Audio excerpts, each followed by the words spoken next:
सोच समझकर अधिकारी जन से ही प्राप्त करना चाहिए। लोग कहते हैं ज्ञान कहीं से भी मिले उसे ग्रहण कर लेना चाहिए। यह इतना विनाशकारी सिद्धांत है कि बड़े बड़े साधक का पतन करा देता है, इतना नीचे गिरा देता है, फिर से ऊपर उठना संभव ही नहीं रह जाता। यदि कोई कहे पानी कहीं से भी मिले तो पी लेना चाहिए, तो क्या वह मूत्रालय या शौचालय से या नाली से ही पी लेगा? तो क्या पी लोगे तुम? सोच समझकर ज्ञान लो। ज्ञान देने वाला कौन है? ज्ञान देने वाला कहाँ से आ रहा है? अर्थ क्या है? ये सब समझना जरूरी है। जल का अर्थ तरल पदार्थ नहीं, वरन ग्रहण करने योग्य है भी या नहीं, यह सोच समझकर पीना। पीने के नाम पर चाय, कॉफी, भांग, शराब भी पी लोगे? सब दूध सफेद होते हैं। सुअरी के थन से निकला दूध हो या कुतिया के थन से, या शेरनी के या संक्रामक रोगग्रस्त स्त्री के थन से निकला हुआ दूध हो, सब सफेद ही तो हैं। तो क्या तुम पी लोगे?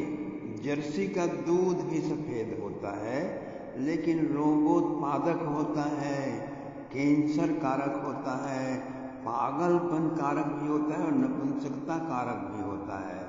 इसीलिए पूरा देश नपुंसक होता चला जा रहा है। वो जो साक्षी बिटिया को गोद गोद कर भीड़ के सामने मारा जा रहा है, लेकिन भीड़ नपुंसक की तरह खड़ी खड़ी देख रही है। किस लिए? क्योंकि जर्सी का दूध पीने वाले लोग ऐसे ही होते हैं।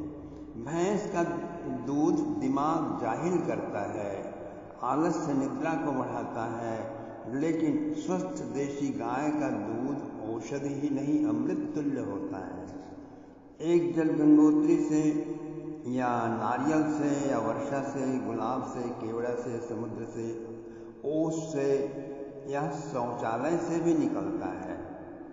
अब यमुना जल, रेवा जल, व्यास, ताप्ती, गोदावरी, सब जल अलग अलग गुणों वाले हैं। गंगा जल से कोई मुकाबला ही नहीं है। 7 समुद्र पार जब अंग्रेज यहाँ से जाया करते थे, खोज कर गंगा जल ही ले जाया करते थे, क्योंकि गंगा जल ही एक ऐसा जल था जो सड़ता नहीं था। लंबे लंबे दिनों तक, बरसों तक नहीं सड़ता था। तो शरद मीठा होता है, पर कौन से फूल के पराग से मधुमक्खी ने बनाया है, किस प्रजाति की मधुमक्खी ने कहाँ बनाया है, उससे उस शहद की गुणवत्ता विशेष बनती चली जाती है। इसी तरह यदि आपका ज्ञान कुरान से, इस्लाम से, मौलवी से, मस्जिद से आ रही है, तो वह आ रहा है तो आप मुस्लिम समाज में आराम से रहते हैं, तो आप में परोपकार की आशा नहीं की जा सकती। परद्रोह, परविनाश, बलात्कार, घृणा, द्वेष, लूट खसोट, शोषण, स्वार्थ सिद्धि के कीड़े आपके मस्तिष्क में कुल बुलाते रहेंगे। समय मिलते ही आप दरिंदा बनकर दंगा फसाद, उत्पात, आतंक, आगजनी पर उतर आओगे। यदि आपका ज्ञान बाइबल से, ईसाइयत से, पोप से या चर्च से आ रहा हो या कम्युनिज्म से आ रहा हो, तो आप नितांत स्वार्थपरायण, धूर्त, पाखंडी, दंभी, परपीड़क और महान निर्दय, ज्ञानाभिमानी, दूसरों का शोषण या उपयोग करने से कुछ ऊपर कुछ भी अच्छा नहीं सोच समझ सकते हैं। वही आपकी जिंदगी होगी। और यदि आपका ज्ञान ब्रह्म कुमारी या राम रहीम या रामपाल या अम्बेडकर या गांधी या कांग्रेसी खोपड़ी या आम आदमी या टीएमसी या सीपीएम से आ रहा हो, तब आप आत्मविनाशक गलत धारणाओं और विश्वासों से भरे हुए भेजे वाले होंगे। स्वार्थांधर गलत उद्देश्यों के लिए लड़ने झगड़ने वाले होंगे आप। देशद्रोही हिंदू घाती होंगे आप। यदि आपका ज्ञान मैकालियाइट एजुकेशन से और फिर ऊपर से आरएसएस से आ रही हो, बीजेपी से आ रहा हो, तो आप लॉपसाइडेड ब्रेन वाले होंगे, यानी हिंदू भेष तो धारण करेंगे, लेकिन गौ ब्राह्मणों के द्रोही होंगे, गौ हत्या को व्यापार से जोड़ देंगे, पेट से जोड़ देंगे। गौ हत्या पर आपको पीड़ा नहीं होगी, हिंदू दुख पर, मंदिर ध्वंस पर आपकी अंतरात्मा रोएगी नहीं। जैसे मोहन भागवत और मोदी जी हैं, उनको कोई दुख नहीं होता है, और 2-4 लाख रुपए भेज देंगे अगर कोई मर गया, बलात्कृत हो गया तो, और बस उनकी जिंदगी चली जाती है। वे कोई ठोस काम नहीं करते। ब्राह्मणों की जीविका साधन छीन लेंगे आप, मंदिरों की संपत्ति छीन लेंगे आप, उसमें आपकी अंतरात्मा आपको धिक्कारेगी नहीं। उनकी सहायता में आप दीर्घसूत्री प्रमादी बनी रहोगे। जैसे पाकिस्तान से पीड़ित हिंदू आए, तो यहाँ बहुत समय से प्रतीक्षा कर रहे हैं, 9 साल हो गया, और इन लोगों ने कुछ भी नहीं किया बेचारों के लिए। गौ हत्या, ब्राह्मण द्रोह सहित आरएसएस मंदिर तोड़ने वाले लोगों का एक समूह बन के रह गया है। और जो मंदिर उन्होंने उज्जैन में महाकाल और अयोध्या में राम मंदिर बनाया, वहाँ भी गौ घाती और गौ खाने वाले मुसलमानों को लगा रखा है, और इस तरह मंदिर अपवित्र कर दिया।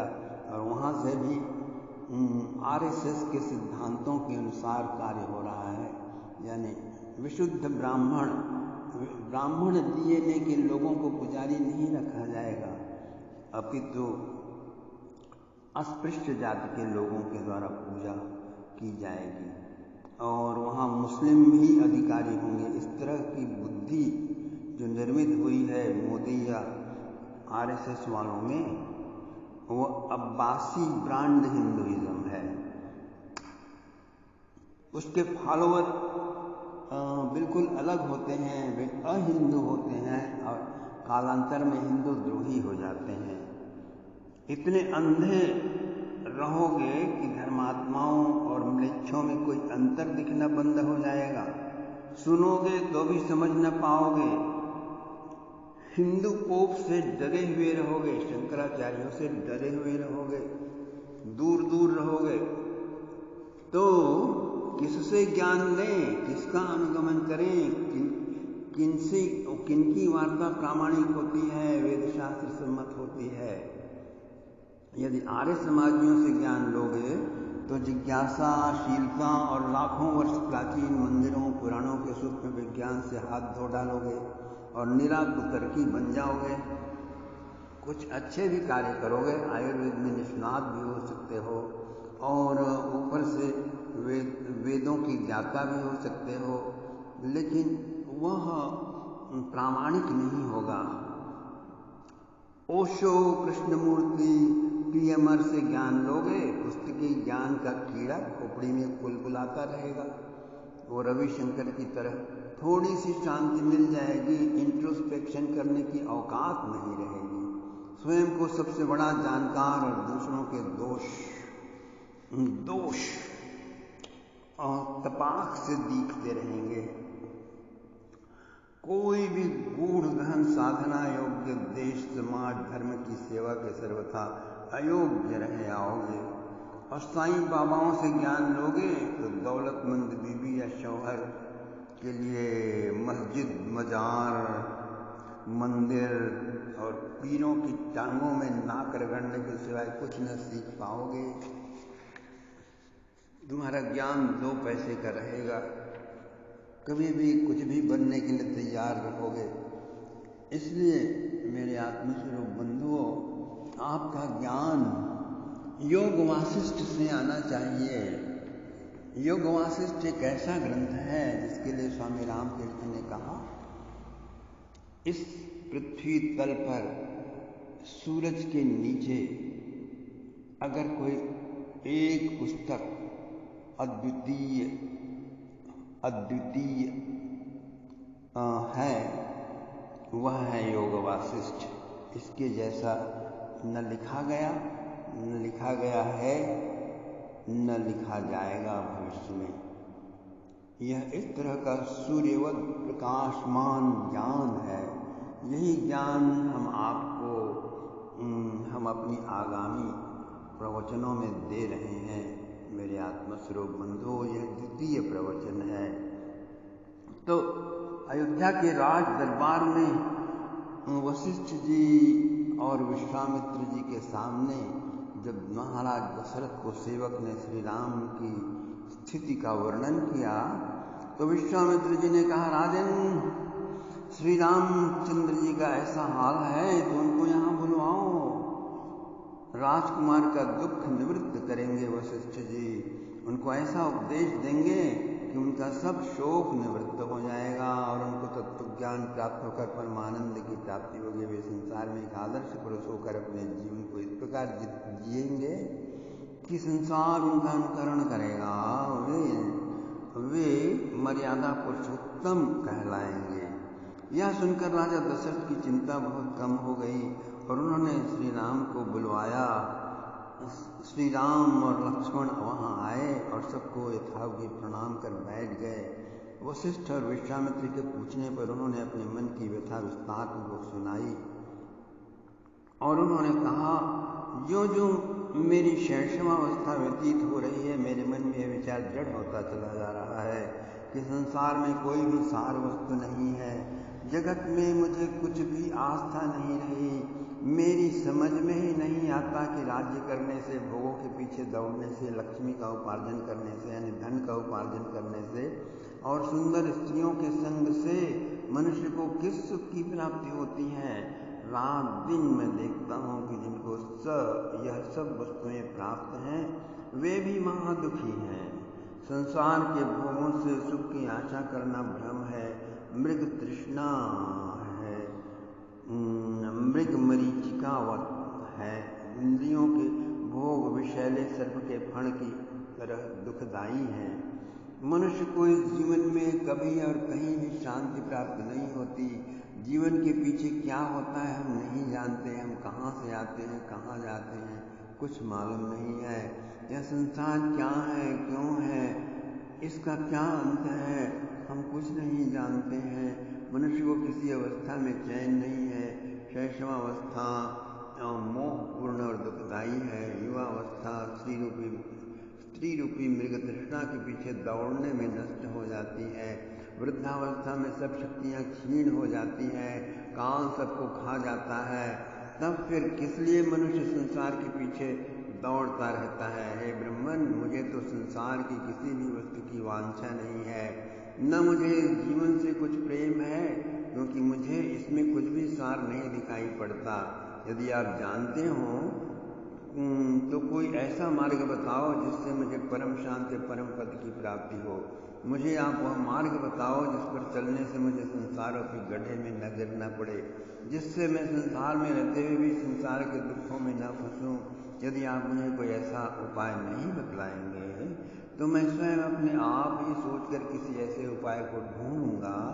और यदि मैं अपने निज के प्रयत्न से भी संसार से बाहर न हो सका, ऊपर न उठ सका और परम पद सत्य की प्राप्ति न कर सका, तो मैंने यह निश्चय कर लिया है कि अन्न जल का त्याग करके एक स्थान पर बैठकर चिंतन करते करते देह का त्याग कर लूँगा। और वशिष्ठ और विश्वामित्र श्री राम की तीव्र जिज्ञासा को देखकर बहुत प्रसन्न हुए और वशिष्ठ जी ने श्री रामचंद्र को तत्व ज्ञान का उपदेश दिया, जिसका वर्णन योग वासिष्ठ में वर्णित है। इस उपदेश को सुनकर श्री राम आत्मज्ञान को उपलब्ध हो गए और जीवन मुक्त होकर परमानंद को प्राप्त हुए।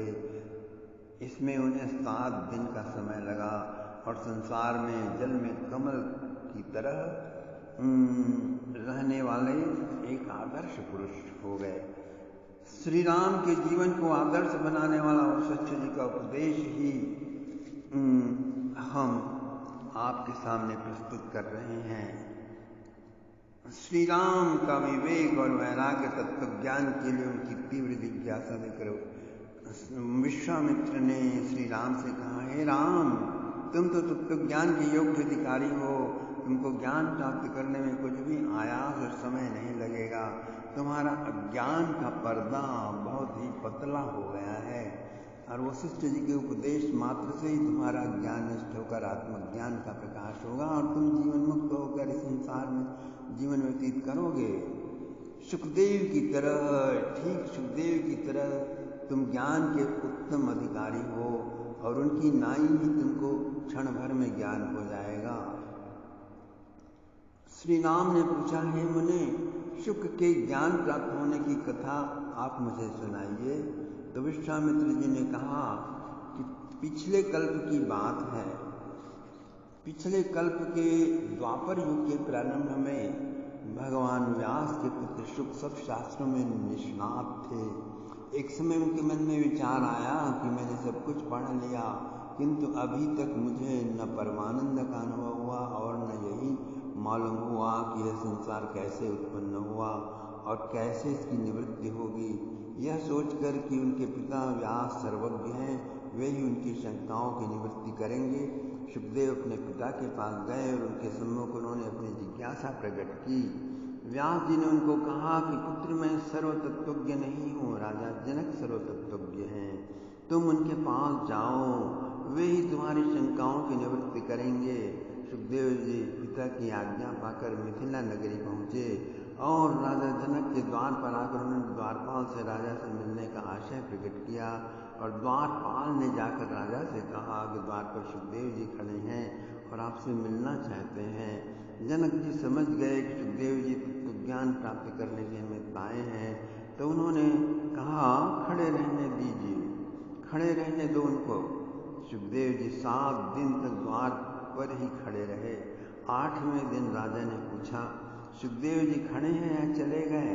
तो द्वारपाल ने कहा, महाराज वे तो उसी प्रकार निश्चल और निस्तब्ध खड़े हैं जैसे आने वाले दिन खड़े थे।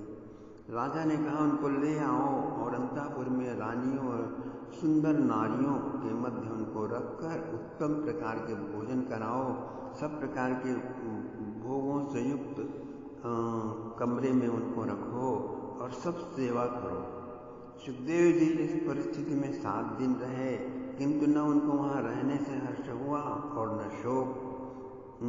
उन्होंने न उनके प्रति कोई आसक्ति प्रदर्शित की, सुविधा प्रदर्शित की और न ही उन्हें कोई तिरस्कार का भाव हुआ उनके भीतर। न किसी वस्तु से उनको घृणा हुई और न किसी के लिए इच्छा हुई। तो राजा को उनके व्यवहार की सब सूचना मिलती रही। 8वें दिन फिर राजा स्वयं उनके पास गए और सुखदेव जी जनक जी को आदर के साथ प्रणाम किया। जनक ने कहा, सुखदेव जी आप किस लिए यहाँ पर आए हैं? सुखदेव जी बोले, राजन मैं जानना चाहता हूँ कि यह संसार कैसे उत्पन्न होता है, किस आधार पर स्थित है और कैसे इसका क्षय होता है। क्या इससे बाहर निकलकर शांत और निश्चल आनंद में स्थित रहने का कोई उपाय है?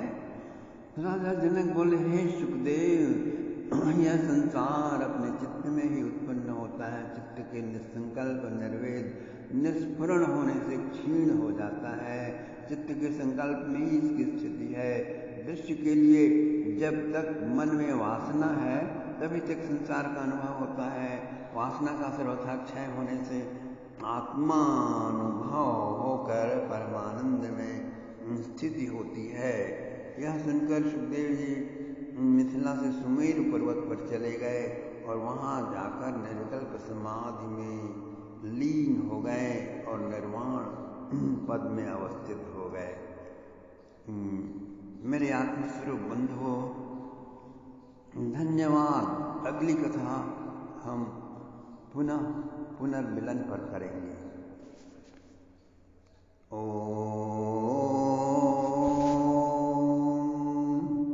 अज्ञानतिमिरान्धस्य ज्ञानाञ्जनशलाकया चक्षुर्मीलितं येन तस्मै श्रीगुरवे नमः। तस्मै श्रीगुरवे नमः। तस्मै श्रीगुरवे